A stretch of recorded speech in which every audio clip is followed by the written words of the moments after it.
Welcome back to The Grind. In this video, we are going to talk about how to farm gold. If you find yourself low on gold and you have the champions you've been looking for, but you can't rake them up because of gold, then this is a video that you want to pay attention to.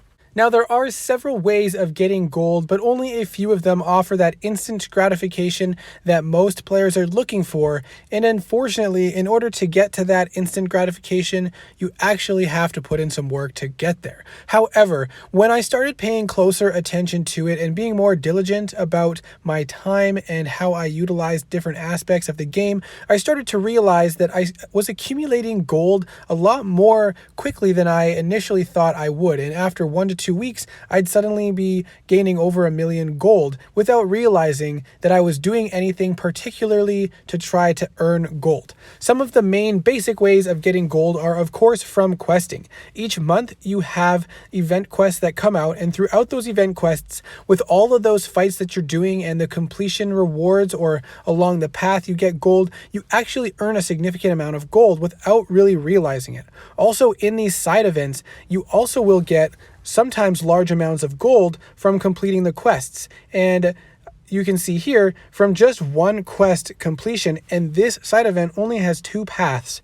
It's 100,000 gold, and that's along all of the quests in this one, as well as in the harder difficulty. You get even more gold from each of those quests, 200,000 gold from completing each of those quests, which is only 2 paths. Now, in addition to that, during regular story mode questing, you do also get a lot of gold, as well as rewards on completing different chapters is oftentimes a lot of gold. From completion, 500,000, and from exploration, 1 million gold. So that's another source of gold. If you're looking for it, you can find one that you have to yet complete or explore. You might be close to it and you might want some gold quickly, so you can grab it from those sections. Another thing you can work into questing gold is when we get the Summoner Appreciation boost that comes around. So far, it seems twice a year. Every December, we get this boost in 20% gold and 20% battle chips earned for the week. And it has been coming around in the summertime as well. So what I have done to maximize my ability to earn gold from that boost is, you can see I only have 1 quest left to complete chapter 3 of Act 6. And when you look, you get 1 million gold. With the bonus, it'll be 1.2 million gold. And then I will rush through chapter 4 to get that gold as well. And you can see I've set myself up pretty close to explore chapter 1 if I have the time. And on exploration, that's another 1 million gold that I will get with the 20% bonus. Going back to the side quest, I did mention Epic and Legendary do offer a significant amount of gold for basically just a couple runs through each quest. So what I did was I did 1 run through each of them, and I only have to do 1 more run to complete it. And that will get me a large chunk of gold as well. When you add up all the different quests in each of these difficulties, with that 20% bonus gold, it will significantly add up. And you can use this Summoner Appreciation bonus gold for any source of gold.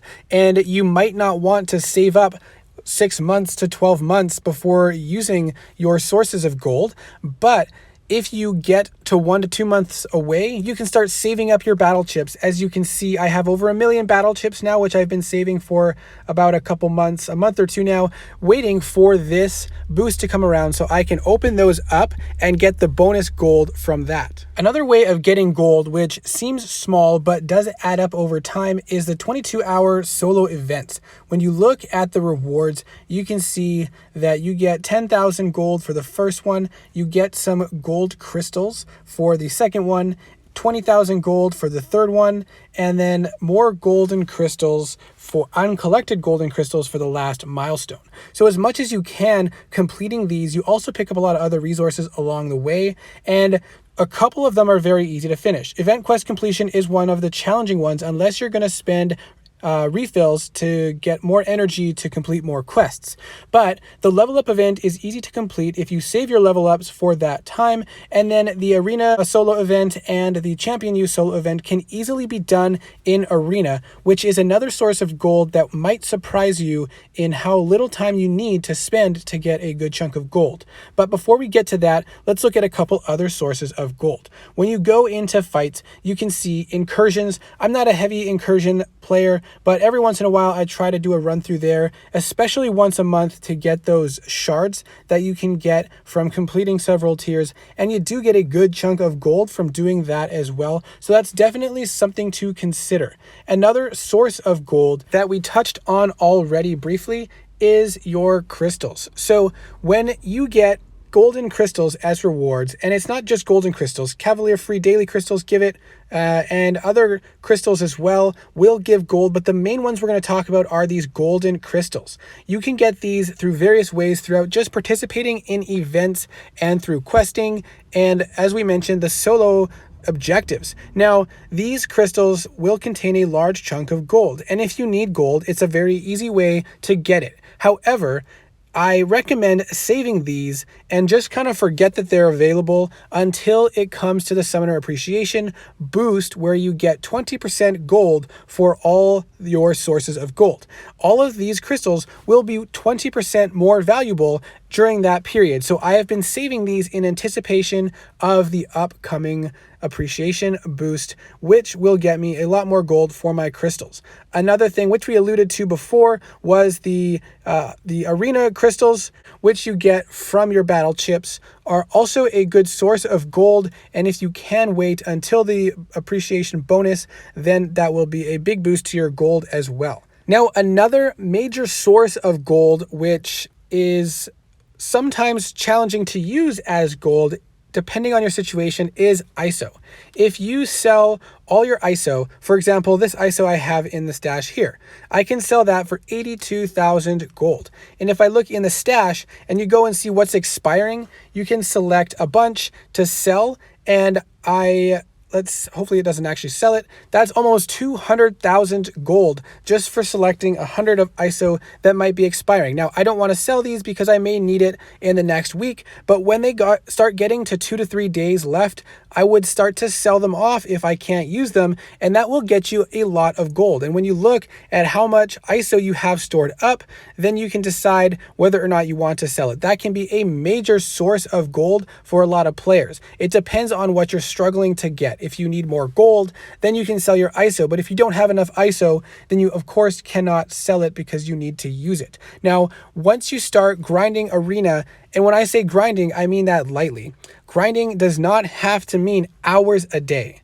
Grinding can mean as little as 10 minutes a day or 10 minutes twice a day to actually have a noticeable impact on your gold, ISO, and units gain. Now, when I started putting a little bit of effort into arena consistently throughout the week, and I mean maybe 2 to 3 hours throughout the entire week, then I was starting to notice that I had a lot more ISO available, and I actually started to gain a lot more gold. And that is because you get a significant amount of gold from simply doing fights. And then when you hit these milestones, there's actually a lot of gold in these first few milestones of each of the arenas. And you don't have to put that much time into getting those few milestones of rewards. And when I started to calculate it out, I timed all my time spent in arena, and I measured out both 10 minutes twice a day and 20 minutes twice a day. And when I was spending 20 minutes twice a day in the arena, I was getting over 2.5 million gold averaged over a 1 month period. And when I was spending 10 minutes twice a day, I was getting 1 million gold averaged over a 1 month period. Now, when you factor in the units that you're getting from that, that's an additional bonus outside of gold gain, but I was getting over 3,000 units averaged over a month from spending 20 minutes twice a day in the arena, and over 1,500 units over the month if I spent 10 minutes twice a day in arena. That really does not take a whole lot of commitment. A lot of players spend a lot more time in the game doing other things who don't use the arena. And if you just put a little bit of effort in and run 3 to 5 rounds of arena at a time, that adds up a lot over the week and over the month. So it's definitely something to consider, and that's where I started to notice that my gold was climbing up more than I realized, and I started to have a lot more ISO, which then means I can level up more champions, but also sell the ISO I don't need for even more gold. And I also started to be able to open more champions because you do get some shards throughout these arenas, and opening those champions gets you more champions you want to rank up, as well as you dupe more champions to get more ISO, to level up more champions, or to sell for gold.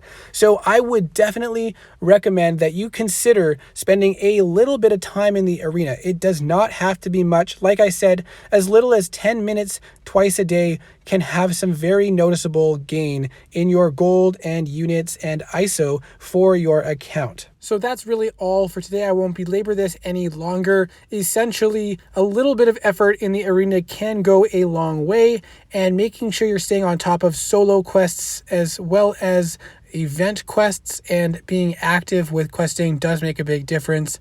And of course, when you do get close to the time where the summoner appreciation will be active, you can start making sure to save up your crystals from arena as well as your golden crystals. And for me, I personally save my golden crystals until this event comes because I don't feel a need to open them. Since I do spend a little bit of time in the arena, I have all the gold that I typically need for my rank ups. So I hope this was helpful. Good luck, and I'll see you in the next video.